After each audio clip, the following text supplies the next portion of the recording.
Hello, it's the Cryo Lady. So today I'm going to talk about what it's like, what it was like living in a nurse's home back in the 80s. Because the 80s, obviously, a lot of people are quite fascinated with the 80s, aren't they? Well, to be fair, that was my time, so that's when I was having all my fun. So here we go. Anyway, after having 3 interviews all told, I got offered 2 places, and I opted for a hospital which was based out of outside a little place called Norton Fitzwarren, which is outside Taunton in Somerset, which is the southwest of England. Norton Fitzwarren is famous for making Thatcher's cider even. Oh, I had trouble getting that out. But anyway, and other things of note, I suppose. So, like I said, there was a cider, and there was, further away from that, there was a place called Bishop's Lydiard, which was the postal address of Tone Vale Hospital. Now, Tone Vale Hospital was a large Victorian edifice which had most likely been built in the latter part of the 19th century. So, I don't know, 1870, 1880 maybe, in the 1890s. And it was really common to have large psychiatric hospitals like that out in the country. So in the early 80s, it was still pretty much in full swing. Now, once upon a time, Tone Vale, and it used to be known as Cotford Lunatic Asylum. And in fact, if you drive over there now today, you won't. Tone Vale Hospital, the exterior, it's still there. Obviously, the guts have been ripped out of it and everything else. It's been turned into houses and apartments, and more houses have been built on the land all around it, so there's quite a bit. And there used to be staff housing as well. But it's not called Tone Vale anymore. They've just reverted back to Cotford. Obviously, they don't have lunatic asylum on the end of that, because I doubt that would go down particularly well.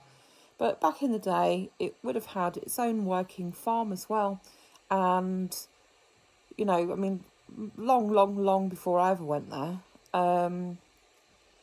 that would have been worked by patients. And it also would have supplied the hospital with some of its food and such.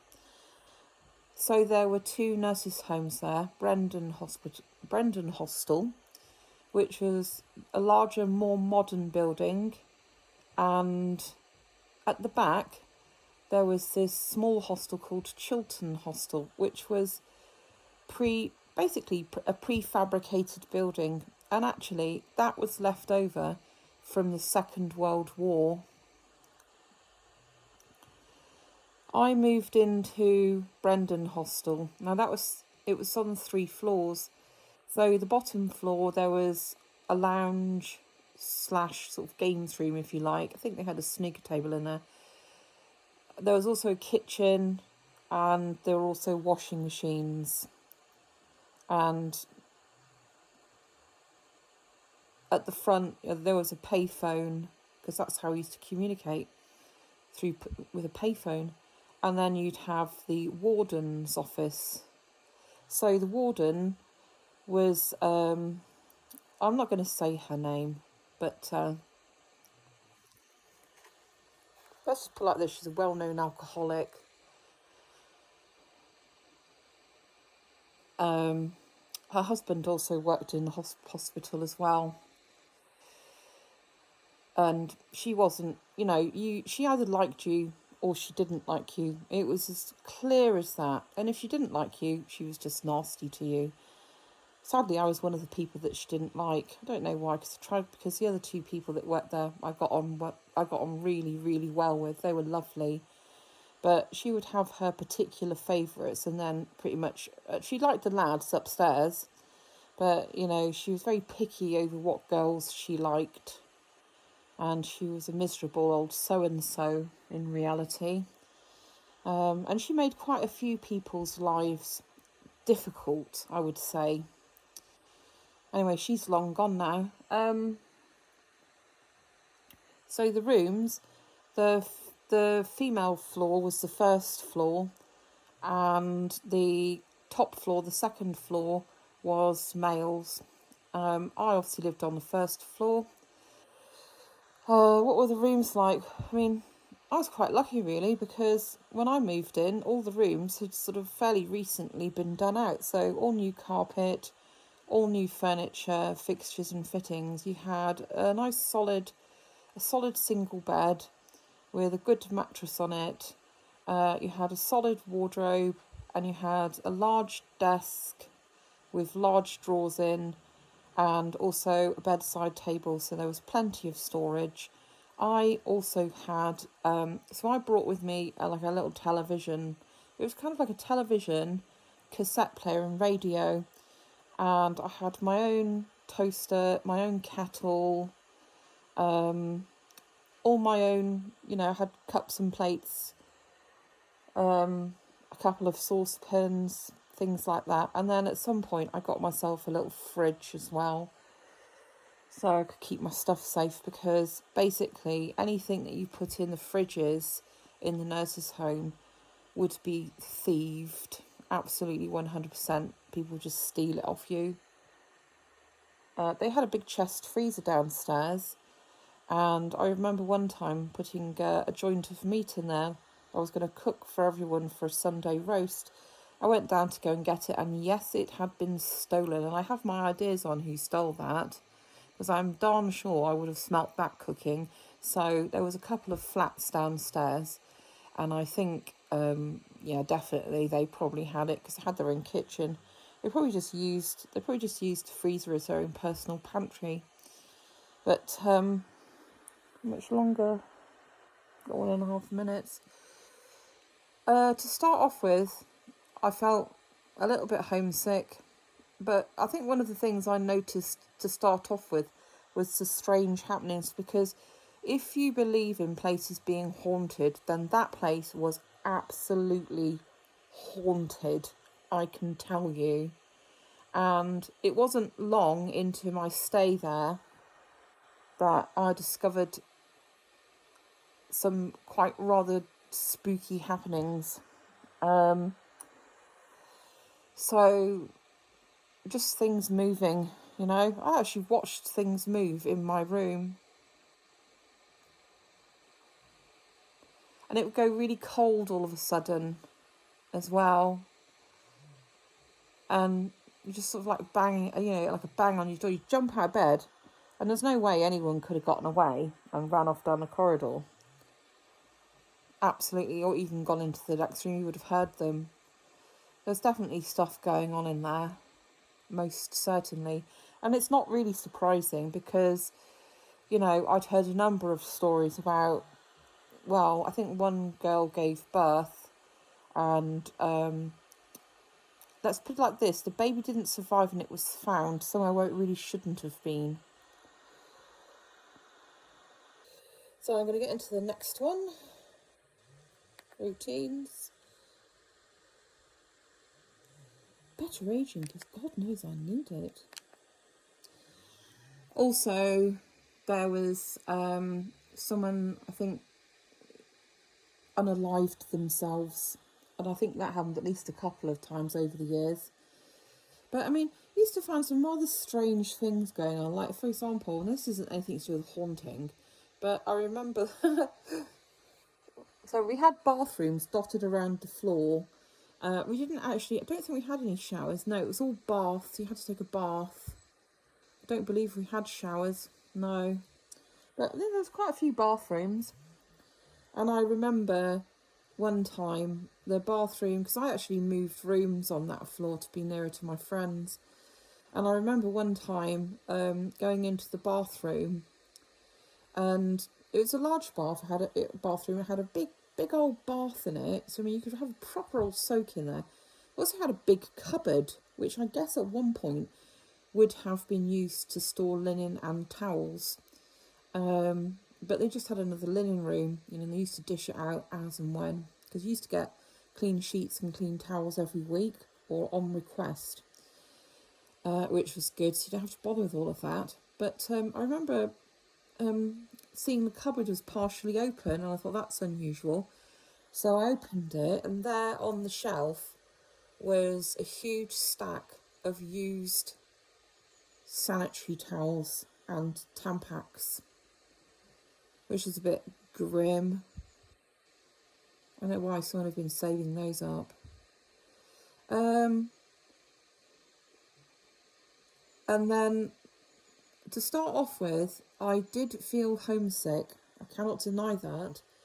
And to start off with, I used to go home. I stuck it out the first weekend, but I felt so miserable because I didn't really know anybody. And then on the subsequent weekends, I started going home at the weekend. I'd get Floyd to pick me up. I'd stay for the weekend and then get him to bring me back on the Sunday, but he sort of made it clear he didn't really like doing that, because at that point I didn't realise, I mean, you know, I didn't actually realise at that point fully that they just didn't, neither Floyd nor Janice really wanted me there. I think they thought that once their kids left home, apart from if you were their favourite, because don't forget I was one of 6 children, and I think the only people left at home at this point were my youngest brother and my youngest sister. But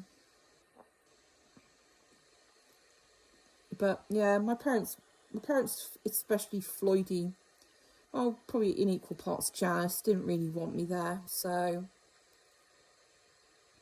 and bearing in mind I'm only 18 at this point, so I just wound up spending every weekend and all my holidays there pretty much.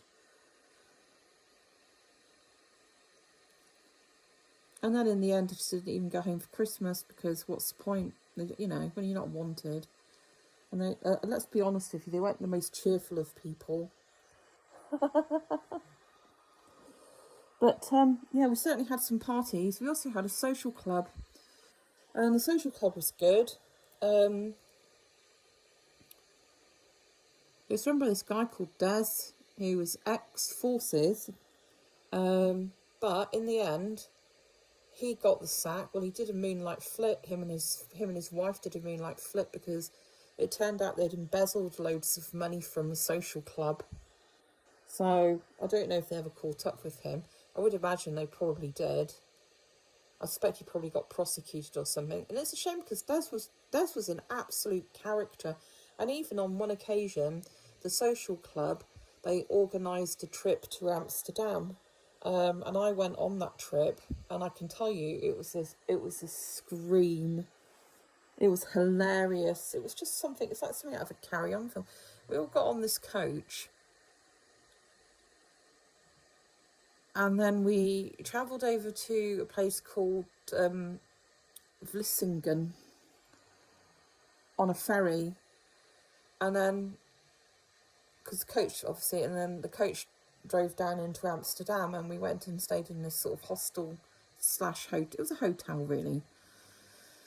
And we all basically proceeded to go and get, well, I mean, I can't say because I didn't drink a huge amount of stuff, but I mean, I was sharing a room with someone who, she snored and snored, and I'm trying to tell you what, she snored like this. It sounded weird because she'd go, and then it was like this. Like that. It's like a clapping, slapping sound.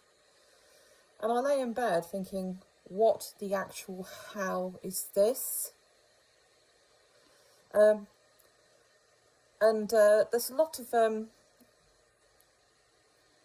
in Amsterdam there's a lot of gay bars, and I don't care what kind of bar I go into, I couldn't care less. But I was with this girl, and she was very, very posh. I remember going into this bar, Now, I could see it was a gay barb. I didn't care. And she didn't. And she just said, Jenny, turn around quick and close your eyes. There's some men kissing. We have to get out of here. So I was like, oh, okay. But, I mean, what does it really matter? We just... I guess she'd led a very sheltered life. And of course we went down to the red light district. We had a good look round there. That was hilarious. And then in all too short a time, it was time to go. And I'm not going to kid... Right, so I am not exaggerating. When I say that every single time I go through customs, and that is right from when I was in my late teens up to now. My latest episode was last year when we went to Zakynthos. And it was very late. I think we came back, it was kind of like the last week of August into beginning of October. But every single time I get searched, I get patted down. I can't even remember all the times they've had everything out of my suitcases. My bags have been turned out. I've been swabbed for drugs. I was swabbed for drugs when I came back from Zakynthos. I don't know. I just think I look like, you know, a woman that's in her 50s. You know, there's nothing remarkable about me particularly. I mean, I don't think. But it'll be interesting because I'm going on holiday again towards in the start of May, so it'll be very interesting to see what happens, because I got searched on the way. Last year I got searched at Heathrow on the way out, and I got searched. I had all my luggage gone through, and I got searched coming back as well. So let's see if that actually happens. Anyway, today, this is a bit of a long one today. I'm going to go to Paynton Zoo today. Paynton Zoo. What if they'll keep me?